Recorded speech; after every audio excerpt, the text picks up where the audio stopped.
শেষ হলো রাত। মসজিদ থেকে ভেসে এলো আহ্বান, আসসালাতু খায়রুম মিনান নাওম। ধর্মার করে উঠে পড়লেন মোহাম্মদ শাহ। এই কণ্ঠ ইমাম সাহেবের। তার অর্থ ইমাম সাহেব ইতোমধ্যে মসজিদে গিয়ে পৌঁছেছেন। ক্ষিপ্র হস্তে অজু সেরে ত্রস্তপদে মসজিদের দিকে ছুটে এলেন মোহাম্মদ শাহ। ফজরের নামাজ আনতে ইমাম সাহেব তৎক্ষণাৎ মসজিদ থেকে বেরোলেন না। তিনি মুক্তাদিদের নিয়ে মসজিদের এক ব্যাপারে আলোচনায় বসতে গেলেন। তা দেখে মোহাম্মদ শাহ তার কাছে নিজ আস্তানায় রওনা হওয়ার আরজ পেশ করলেন, কিন্তু আরজটি তার সঙ্গে সঙ্গে অনুমোদিত হল না। নাস্তা কবুল না করে অভুক্ত অবস্থায় মেহমান তার মকান ছেড়ে চলে যাবেন, ইমাম হাতিম শাহ তা কিছুতেই বরদাস্ত করতে পারেন না। তিনি কিছুতেই সে ইজাজত মোহাম্মদ শাহকে দিলেন না। ফলে মোহাম্মদ শাহকে বাধ্য হয়ে হাল ছাড়তে হল এবং এক মুক্তাদির পিছে পিছে ইমাম সাহেবের দহলিজে অপাস আসতে হল। ইমাম সাহেবের দহলিজ অন্দরমহলের বাইরে। অন্দরমহলের প্রবেশপথের এক পাশে দহলিজটি অবস্থিত। মোহাম্মদ শাহকে দহলিজের কাছাকাছি পৌঁছে দিয়ে মুক্তাদিটি নিজ গন্তব্যে চলে গেলেন। না আনন্দ না বিষাদ, এমনই এক মানসিক অবস্থা নিয়ে মোহাম্মদ শাহ নতমস্তকে দহলিজের বারান্দার কাছে এলেন। এক ধূপধাপ শব্দে সচকিত হয়ে তিনি চোখ তুললেন উপরে।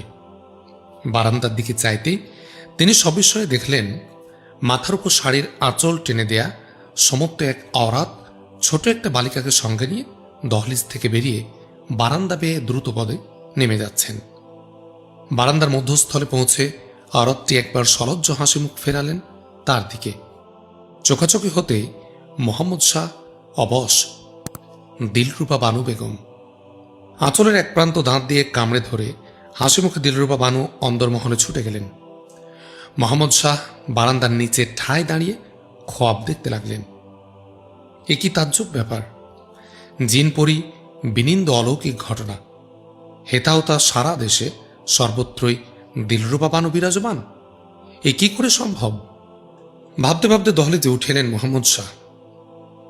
ঘরের মধ্যে ঢুকে দেখলেন তামাম কিছু পরিষ্কার করে গোছানো। ঘর মেঝে চকচকে তকতকে, নিশেবাসে বিধ্বস্ত বিছানা বালিশও পরিচর্যার পরশে গর্বিত হয়ে উঠেছে। এক নজরে মোহাম্মদ শাহ দিলরুবার আবির্ভাবের কারণটা বুঝতে পারলেন, কিন্তু এইটুকুই বুঝতে শুধু পারলেন না যে এখন কি করবেন তিনি। মোহমুগ্ধ অবস্থায় টলতে টলতে এসে তিনি বিছানার উপর বসলেন এবং ওইভাবেই নিরন্তর চুপচাপ বসে রইলেন। মগজে তখন তার চিন্তা নামের পাখিগুলো ঝাঁকে ঝাঁকে ঢুকছে আর বেরোচ্ছে। কতক্ষণ কেটে গেছে হুঁশ নেই। হুঁশ ফিরল ছোট্ট একটা শব্দে। বিছানাটির যেদিকে মুখ করে চুপচাপ বসেছিলেন তিনি, ঠিক সেখানেই এক চকচকে মুদ্রা এসে ধূপ করে পড়ল। মুদ্রা দেখে মোহাম্মদ শাহ চমকে উঠে দরজার দিকে চাইলেন। যেই তিনি দেখলেন দহলিজের দরজার উপর দাঁড়িয়ে ছোট্ট একটা মেয়ে খিলখিল করে হাসছে। মেয়েটাকে দেখেই তার খেয়াল হলো এই মেয়েটাই একটু আগে দিলরুবার পিছে পিছে এখান থেকে বেরিয়ে গেল। মোহাম্মদ শাহ নজর তুলে তাকাতেই মেয়েটা একটু ঘাবড়ে গেল। সে সঙ্গে সঙ্গে দরজা থেকে কয়েক কদম সরে গেল। মোহাম্মদ শাহ চাঙ্গায় হয়ে উঠলেন। তিনি তৎক্ষণাৎ মেয়েটাকে হাত ইশারায় ডাকলেন, বললেন, এই শোনো শোনো। সাহস পেয়ে মেয়েটি ফের দরজার কাছে এগিয়ে এসে নত মস্তকে হাসতে লাগল। মোহাম্মদ শাহ প্রশ্ন করলেন, এই মুদ্রাটা এখানে ফেলে দিলে কেন? তুমি? যতখানি হিম্মত নিয়ে মেয়েটি এখানে এসেছিল তা অনেকখানি উবে গেল। সে মাথা নেড়ে শুকনো কণ্ঠে জবাব দিল, হ্যাঁ। মোহাম্মদ শাহ ফের প্রশ্ন করলেন, কেন? মেয়েটি ঢোক চিপে বলল, জি। ওটা এখানে ছুঁড়ে মারলে কেন? জবাব দেওয়ার আগে মেয়েটা একবার বাইরের দিকে তাকালো। তারপর সে বলল, একটা কলসি কিনতে এত পয়সা লাগে? মুদ্রা পড়ার সাথে সাথে মোহাম্মদ শাহ খানিকটা আঁচ করতে পেরেছিলেন।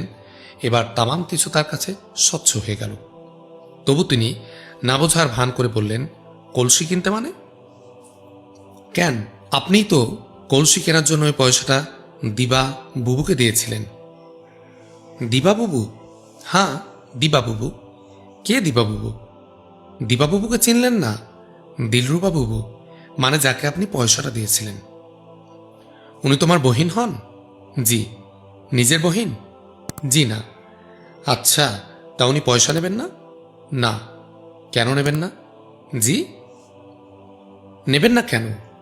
এবার মেয়েটি এক কাণ্ড করে বসল। মোহাম্মদ শাহর এ প্রশ্নের জবাব তার রপ্ত করা না থাকায় বাইরের দিকে তাকিয়ে সে হঠাৎ করে বলল, কেন দিবাবুবু, এ পয়সা আপনি কেন নেবেন না? এত পয়সা লাগবে না তাই? মেয়েটাকে মুখপাত্র করে এগিয়ে দিয়ে দিলরুবা বানু দহলিজের বাইরে এক পাশে লুকিয়েছিলেন। ধরা পড়ে যাওয়ায় তিনি যার পর ন্যায় অপ্রস্তুত হয়ে গেলেন। অনুচ্চ কণ্ঠে মেয়েটাকে শক্ত একটা ধমক দিয়ে বললেন, মর বেকুফ, একটা কলসি ভেঙে গেছে বলে তার দাম কেউ নেয়? আহাম্মক কাহাকার। অনুচ্চ কণ্ঠে হলেও দিলরুবার কথাগুলো কানে গেল মোহাম্মদ শাহর। এরপর যে দিলরুবা বেগম ওখান থেকে পালিয়ে গিয়ে বাঁচলেন, দহলিজের ভেতর থেকে দিলরুবার কণ্ঠস্বরে মোহাম্মদ শাহ তা আন্দাজ করতে পারলেন। ধমক খেয়ে ছোট্ট মেয়েটি বিভ্রান্ত হয়ে গেল। দিলরুবার কথাটা নিজের মুখে তুলে নিয়ে সে ব্যস্ত কণ্ঠে বলল, কলসি ভেঙে গেলে তার দাম কেউ নেয়? মোহাম্মদ শাহ বললেন, নেয় না। মেয়েটি জবাব দিল, না। প্রসঙ্গ ঘুরিয়ে দিয়ে মোহাম্মদ শাহ প্রশ্ন করলেন, আচ্ছা, তোমার ওই দিবাবুবু এখানে কি করে এলেন? তার বাড়ি তো এখানে নয়। তাজ্জব হয়ে মেয়েটি মোহাম্মদ শাহর মুখের দিকে এক নজরে তাকিয়ে রইল, কোনো জবাব দিতে পারল না। মোহাম্মদ শাহ আবার প্রশ্ন করলেন, মানে ওনার মাকান তো বহুত দূর, এটা কি কোনো আত্মীয়ের বাড়ি? ও একইভাবে চেয়ে থেকে মেয়েটি জবাব দিল, কেন, এইটাই তো ওনার মাকান, আত্মীয়ের বাড়ি হবে কেন? এবার মোহাম্মদ শাহ তাজ্জব হলেন, বললেন, এইটা মানে এই বাড়ি তোমার দিবাবুবুর? হ্যাঁ তো, উনার বাড়িতে আছেন আর উনার বাড়ি চেনেন না? বলো কি, উনিই তো রেঁধে খাওয়াচ্ছেন আপনাকে। উনি রেঁধে খাওয়াচ্ছেন? তো কে, রাতে কে রেঁধে দিয়েছিল? তাজ্জব। ক্ষণিকের জন্য মোহাম্মদ শাহ নীরব হয়ে গেলেন। কিছুক্ষণ কি যেন চিন্তা করলেন।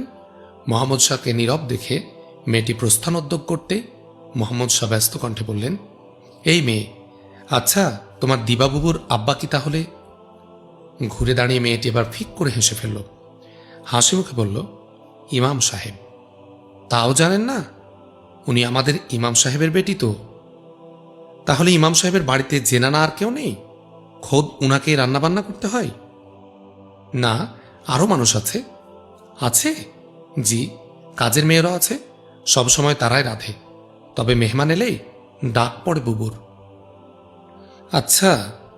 এরপর মুদ্রাটি তুলে মোহাম্মদ শাহ বললেন, তা শোনো, এই পয়সাটা তোমার দিবা বুবুকে যেখানে আমি দিয়েছিলাম সেটা কার বাড়ি? উনি ওখানে গিয়েছিলেন কোথায়? মেয়েটির জবাবে বলল, ওটা তো বুবুর নানির বাড়ি।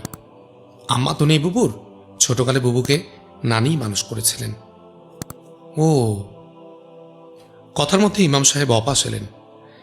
তিনি সিধা দহলিজের দিকে আসছেন দেখে মেয়েটি দরজা থেকে ঝটপট সরে গেল। ইমাম সাহেব দহলিজে এসে বসতে নাস্তায় এসে হাজির। বেলা তখন বেশ একটু উঠে গেছে। যথাসত্ত্ব নাস্তা সেরে উঠে দাঁড়ালেন মোহাম্মদ শাহ। ইমাম সাহেবের এজাজত নিয়ে এগিয়ে এলেন অশ্বের পাশে।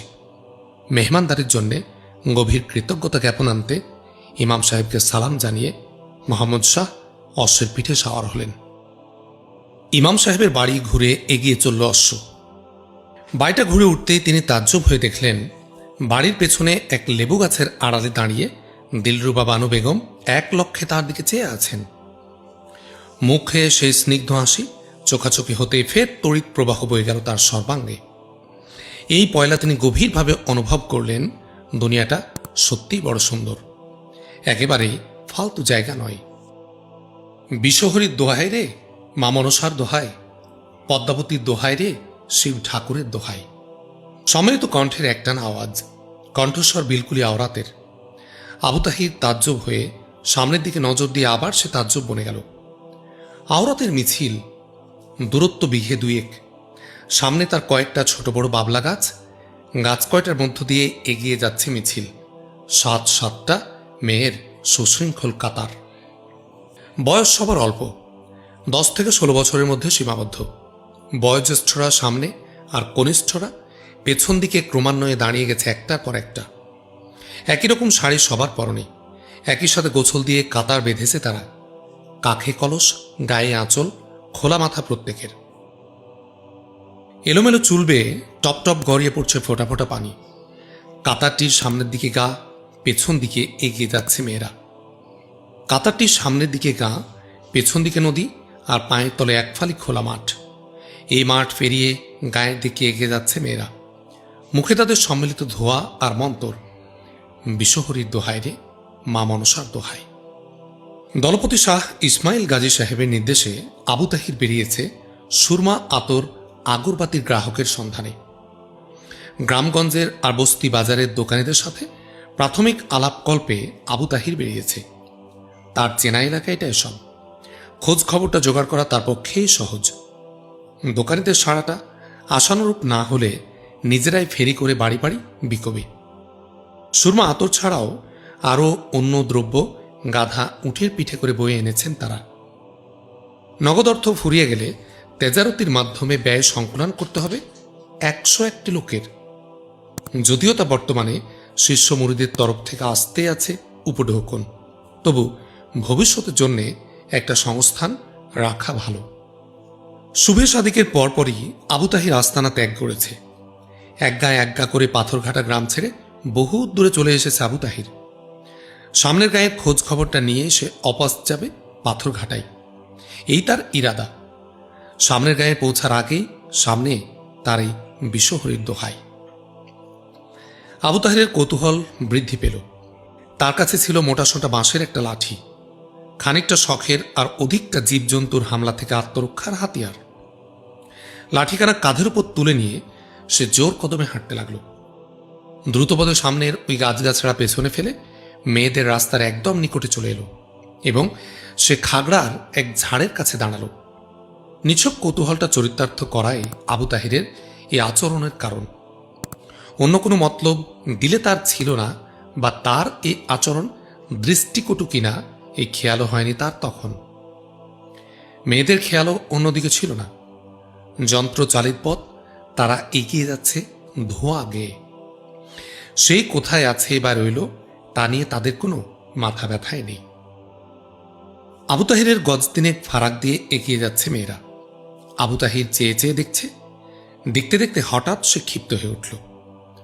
মেয়েদের কাতারের শেষ মেয়ের সামনে যে মেয়েটি ছিল, আবু তাহির ছুটে গিয়ে তার গালে ঠাস করে চড় মারল একটা। মুখে বলল, বেয়াদব। মেয়েটি আটকে উঠে চিৎকার দিয়ে উঠতে গেল। সবার মুখে ধোয়া। চমকে উঠে সকলেই তার দিকে তাকাতেই আবু তাহিরের কাঁধে বিরাট ওই লাঠি দেখে ওম্মা ডাকু ডাকু বলে ভরা কলসি টেনে নিতে না পেরে কলসিগুলো ফেলে দিয়ে গ্রামের দিকে দৌড় দিল অন্য সকল মেয়েরা। যে মেয়েটি মার খেল সে মেয়েটি আবু তাহিরকে দেখেই থতমত খেয়ে নীরবে দাঁড়িয়ে গেল। সে দৌড়ও দিল না বা আর কোনো আর্তনাদও করল না। ভ্যাবাচাকা খেয়ে আবু তাহিরের মুখের দিকে কিছুক্ষণ তাকিয়ে থাকার পর মেয়েটি অস্ফুট কণ্ঠে বলল, তাহির ভাই, তুমি? গোসায় তখন আবু তাহির ফুলছে। সে দাঁত পিষে বলল, বেশরম, বেলাহাজ, এমন বেআব্রু অবস্থায় এই খোলা মাঠের মধ্য দিয়ে কোন আক্কেলে যাচ্ছিস? বছর 12 বয়স্কের বাড়ন্ত গোছের মেয়ে। মোটামুটি বেশ সুন্দর তার চোখ মুখের গঠন। চুলগুলো অপরূপ। খোলা চুল এ বয়সে হাঁটু ছুঁইতে চাইছে। আবু তাহিরের কথায় সে ঢোক গিলে বলল, মানুষ মারা যাচ্ছে যে। আবু তাহির তাজ্জব কণ্ঠে বলল, মানুষ মারা যাচ্ছে মানে? সাপে কেটেছে আমার খালার বাড়ির পাশের বাড়ির লোককে। কখন কেটেছে? 3 দিন আগে। আজ 4 দিনে পড়েছে। এখনো বেঁচে আছে? তাই থাকে। গন্ধে মুর্দার কাছে ভিড়তেই কেউ পারছে না। মানে সাপে কাটার দিনই তো মারা গেছে লোকটা। লাশ ফুলে দুম্বা। তবে যে বলছিস মারা যাচ্ছে, আমরা এই পানি নিয়ে গেলেই তো বেঁচে উঠবে আবার। বেঁচে উঠবে আবার? কে বলেছে সে কথা? মেয়েটি এবার অত্যন্ত প্রত্যয়ের সাথে বলল, ওঝারা। ওঝা? যেমন তেমন ওঝা নয়, ডাকসাইট ওঝা, খোদ ফেলু ফকিরের সাগরেদ। ফেলু ফকিরের সাগরেদ? মেয়েটির জড়তাটুকু কেটে গেল। সে সোচ্চার কণ্ঠে বলল, 3 জন ওঝা এসে মন্ত্র পাঠ করছে। 7 দিন আগে মারা যাওয়া অনেক রুগীকে তাজা করেছে ওরা। এ রুগী তো মাত্র 3 দিন আগে মারা গেছে। ওঝারা যেভাবে বলছে সেভাবে পানি নিয়ে যেতে পারলে আজকে নাকি নড়ে উঠবে লাশ। আবু তাহির যেন নিজের মধ্যে হারিয়ে ফেলল নিজেকে। এমন কথায় একদিন সে দলপতি শাহ ইসমাইল সাহেবকে বলেছিল। আজ ফের মনে হচ্ছে তারই কথা পুনর্বার আওড়ে যাচ্ছে আরেকজন। কি ভ্রান্তি আর আধারের মধ্যে ডুবে আছে গোটা দেশের মানুষ। মেয়েটি চঞ্চল হয়ে উঠতেই আবু তাহির বলল, কিভাবে রে আবিদা, কিভাবে পানি নিয়ে যেতে পারলে লাশটা আবার নড়ে উঠবে? মেয়েটির নাম আবিদা, আবিদা খাতুন। জবাবে আবিদা খাতুন বলল, ওই যে দেখলে, খোলা চুলে ভিজে কাপড়ে কাতার ধরে বোল গেয়ে যেতে হবে। তা না হলে হবে না? না, মন্তরের ব্যাপার যে, শুধু তাই নয়, এক ডুবে দম বন্ধ করে ভরতে হবে কলস। এছাড়া? শরম পেয়ে থেমে গেল আবিদা, মাথা নিচু করে মাটির দিকে চেয়ে রইল। আবু তাহির প্রশ্ন করল, এছাড়া? আবিদা খাতুন জড়িত কণ্ঠে বলল, কোনো বিয়ে হওয়া মেয়ে হলে চলবে না। আচ্ছা, মাটির কোন কলসি হলেও চলবে না? মাটির কোনো কলসি হলেও চলবে না? সবগুলো পিতলের কলসি হতে হবে? আবু তাহেরের মুখে একটা ব্যঙ্গসূচক হাসির রেখা ফুটে উঠল। তা দেখে আবিদা খাতুন বলল, হাসছ যে? সব ভড়ং ভড়ং, বিলকুল। তা যাকগে, আমার আম্মার খবর জানিস? আবিদা খাতুনের মুখমণ্ডল নিষ্প্রভ হয়ে গেল। সে ক্ষীণ কণ্ঠে বলল, শুনেছি। কার কাছে? আমার মামার কাছে। মামা যে এর মধ্যে আমাদের গায়ে একবার গিয়েছিল। এরপর দুজনই চুপচাপ। একটু পর আবিদা আবার বলল, এখন একদম একা না? রাতে ভয় করে না? না। খেয়াল হতে আবিদা খাতুন ব্যস্ত কণ্ঠে বলল, আমি যাই, না হলে ওরা আমাকে মারবে। ওরা কারা? আমার সাথের ওরা, মানে ওই ময়না বুবুরা।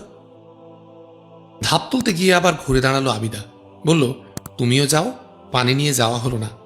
কি যে হয়, লোকজন এসে তোমাকেও। মুখের কথা মুখেই রয়ে গেল। ধর ধর রবে 20-25 জন লোক ক্ষিপ্ত হয়ে তাদের দিকে ছুটে আসতে লাগলো। অন্য মেয়েরা গায়ে ঢুকে ঘটনার কথা বলতে গর্জে উঠল উপস্থিত জনতা। স্রেফ অনুরা মেয়েদের উপর হামলা করাই নয়, একটা মরালোকের প্রাণ লাভের ব্যাপারেও একটা মস্ত বড় দুশ্মনী। দিনে দুপুরে এত বড় সাহস! পাকড়ো বেটা বদমায়েশদের। যে যেখানে যা কিছু পেল তাই হাতে 20-25 জন লোক ধর ধর আওয়াজ দিয়ে ছুটে আসতে লাগলো।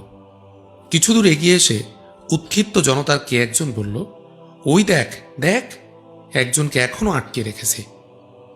অপর একজন আওয়াজ দিয়ে বলল, ওরে, ওটা তো আবিদা, মানে আমাদের এই মাতবরের ভাইয়ের মেয়ে। সঙ্গে সঙ্গে বাঘের মতো গর্জে উঠল সকলে, বলল, তবে রে, ফাটাও ফাটাও, ব্যাটার মাথা ফাটাও।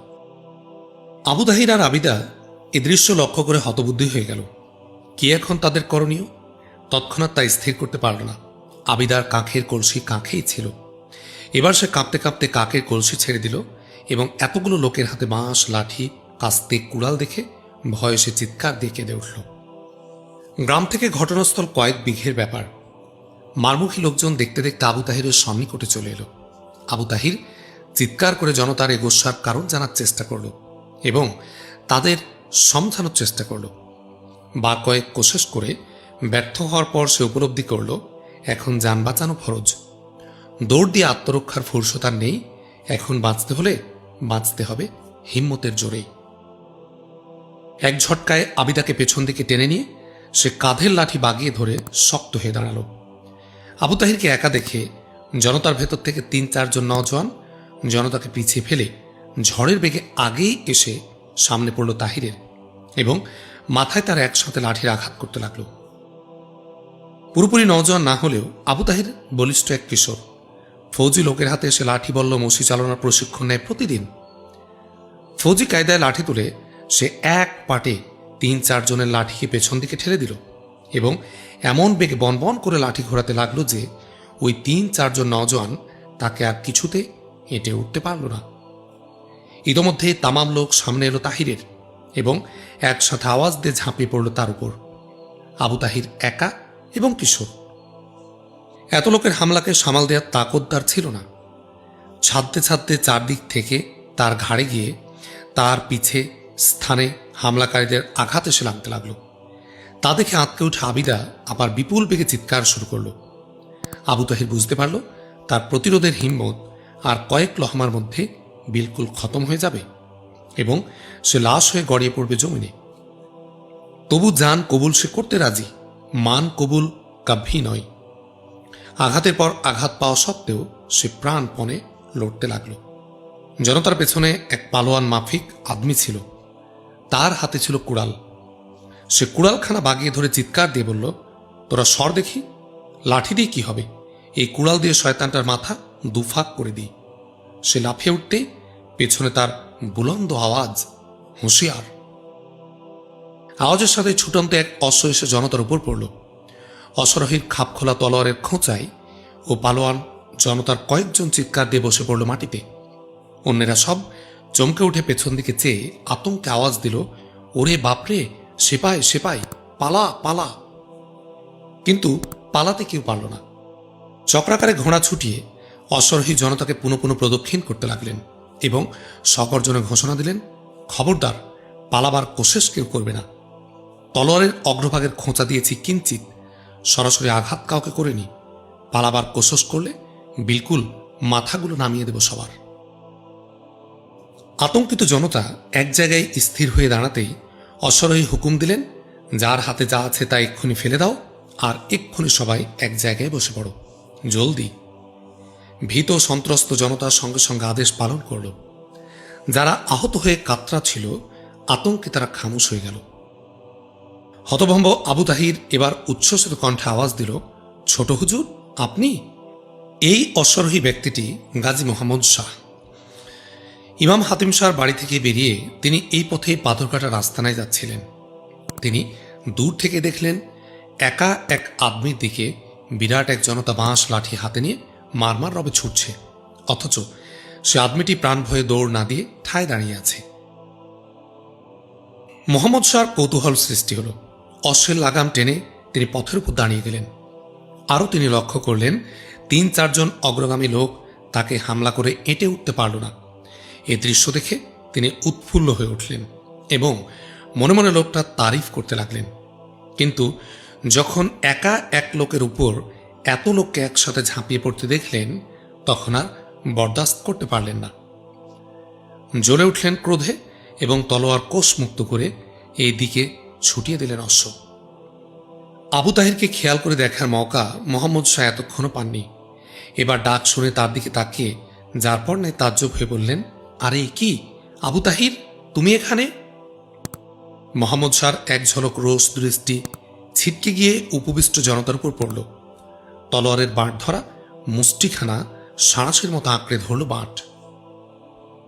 কিন্তু নিজেকে তিনি এক লহমায় সংযত করে নিলেন। জবাবে আবু তাহির বলল, বড় হুজুর আমাকে এদিকে পাঠিয়েছেন তেজারতির কাজে। মোহাম্মদ শাহ ফের প্রশ্ন করলেন, এ লোকেরা তোমার উপর হামলা করেছে কেন? কি করেছ তুমি এদের? জবাবে আবু তাহির বলল, আমি যা করেছি সেটাই বুঝিয়ে বলার মৌকায় এরা আমাকে দেয়নি। জনতার মধ্য থেকে মাতবর গোছের একটা লোক বেখেয়ালে উঠতে গিয়ে আবার তৎক্ষণাৎ বসে পড়ে বলল, হুজুর, আপনিই বিচার করুন। আমাদের ইজ্জতে হাত দিয়েছে হুজুর, এর বিচার আপনিই করুন। মোহাম্মদ শাহ জিজ্ঞাসা লোকটার দিকে চেয়ে বললেন, ইজ্জতে হাত মানে? সঙ্গে সঙ্গে আবিদাকে দেখিয়ে দিয়ে লোকটিকে বলল, ওই দেখুন হুজুর, আমাদের লেরকি পাকড়াও করে রেখেছে। 7-7টা লেরকি একসাথে ঘাট থেকে আসছিল। ওই লোক হামলা করে ওই একটাকে পাকড়াও করে রেখে দিয়েছে। মোহাম্মদ শাহ তৎক্ষণাৎ পেছন দিকে চাইলেন। তাজ্জব হয়ে দেখলেন সত্যি সত্যি একটা লেরকি আবু তাহিরের কোল ঘেঁষে দাঁড়িয়ে আছে। মোহাম্মদ শাহ কিছু বলার আগে মেয়েটি এবার প্রতিবাদ করে বলল, না, আমাকে পাকড়াও করবে কেন? ময়না বুবুরা খামাখা ভয় পেয়ে দৌড় দিল। আমি তাহির ভাইয়ের সাথে কথা বলছি বলে ছাড়া পড়ে গেছি, আমাকে পাকড়াও করলো কখন? বিস্মিত হয়ে মাতবরটি আবিদাকে প্রশ্ন করল, সে কি, তুই ওকে চিনিস? আবিদা জবাব দিল, জি, আমাদের গায়ের তাহির ভাই। মাতবর ফের প্রশ্ন করল, তোমাদের গায়ের ওই ছেলের বাড়ি পাথরঘাটা?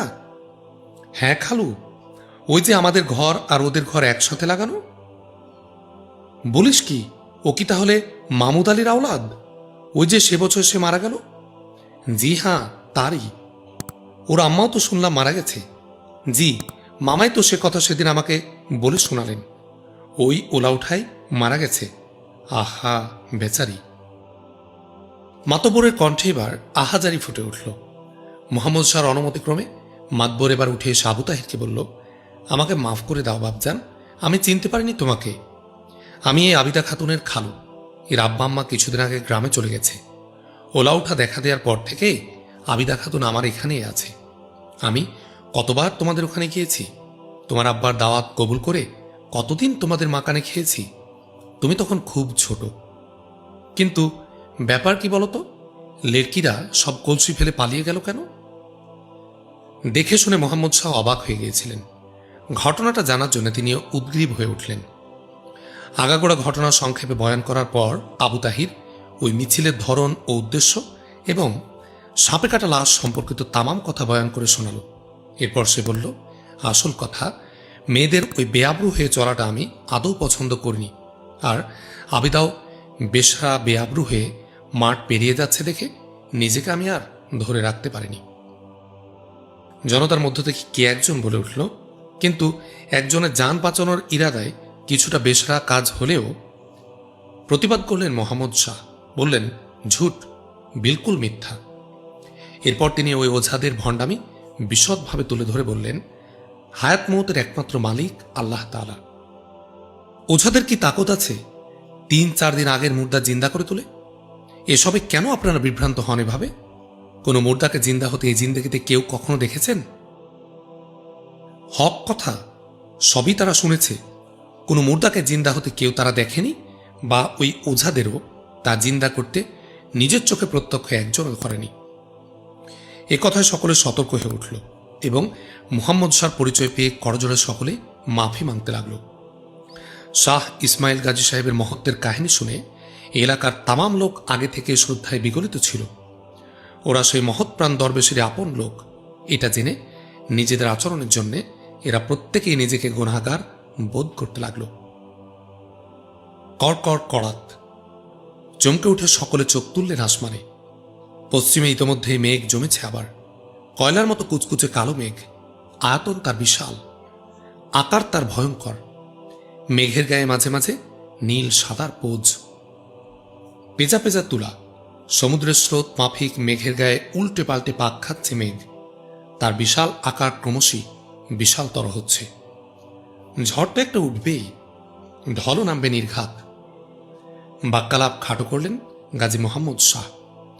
সংক্ষেপে আর কিছু নসিহত দান করে সাপে কাটা মুর্দাকে যথাসত্বর দাফন করার নির্দেশ দিলেন এবং আবু তাহিরকে সঙ্গে নিয়ে তড়িঘড়ি পাথর ঘাটার পথ ধরলেন।